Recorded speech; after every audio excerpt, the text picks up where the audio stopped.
মার্কিন যুদ্ধজাহাজে করে চোখ বাঁধা, কানে হেডফোন লাগানো, হাতে হাত করা ও কোমরে বেঁধে এক রাষ্ট্রের বৈধ প্রেসিডেন্টকে তুলে নিয়ে যাওয়া হচ্ছে। এই দৃশ্য কি কোনো হলিউড থ্রিলারের কাহিনী? দুঃখজনক বাস্তবতা হলো এটি আজকের সভ্য পৃথিবীর একটা ভয়ঙ্কর রাজনীতি। ভেনেজুয়েলার প্রেসিডেন্ট নিকোলাস মাদুরোকে আমেরিকার সেনা দ্বারা আটক করে নিয়ে যাওয়া হচ্ছে। উত্তেজনা চলছিল গত কয়েক মাস ধরে। শনিবার দিন যাবতীয় আশঙ্কাকে সত্যি করে ভেনেজুয়েলার রাজধানী কারাকাসে হামলা চালিয়েছিল আমেরিকা সেনা।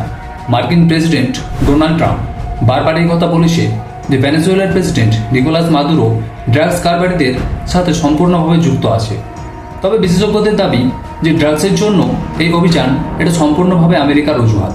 আসলে ট্রাম্পের নজর বিশ্বের অন্যতম বড় তৈল খনির দিকে। চলুন জেনে নেওয়া যাক কেন ট্রাম্পের জন্য আগুন জ্বলে উঠল ভেনেজুয়েলাতে এবং কেন এই যুদ্ধ পুরো বিশ্বের কাছে উদ্বেগের। ভেনেজুয়েলার তরফে জানা গেছে শনিবার দিন ভোররাতে রাজধানী কারাকাস সহ মিরান্ডা, আরাগুয়া এবং লাগুয়াইরা অঞ্চলে বোমা হামলা চালিয়েছিল আমেরিকা। এদের আসল উদ্দেশ্য ভেনেজুয়েলার তেল এবং খনিজ সম্পদ। এই হামলার পর হোয়াইট হাউস থেকে এখন পর্যন্ত স্পষ্টভাবে কিছু জানানো হয়নি। আমেরিকার ভেতরেও এই ঘটনার প্রশ্ন উঠতে শুরু করেছে প্রচুর পরিমাণে।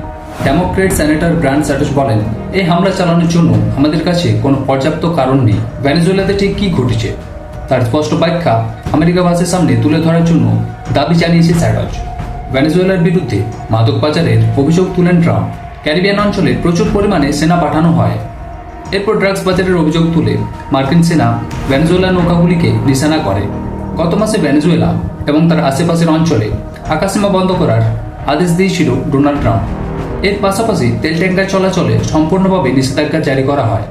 ড্রাগস পাচারের অভিযোগের পাশাপাশি 2024 সালে নির্বাচনে জিতে ভেনেজুয়েলার প্রেসিডেন্টকে স্বীকৃতি দেয়নি আমেরিকা।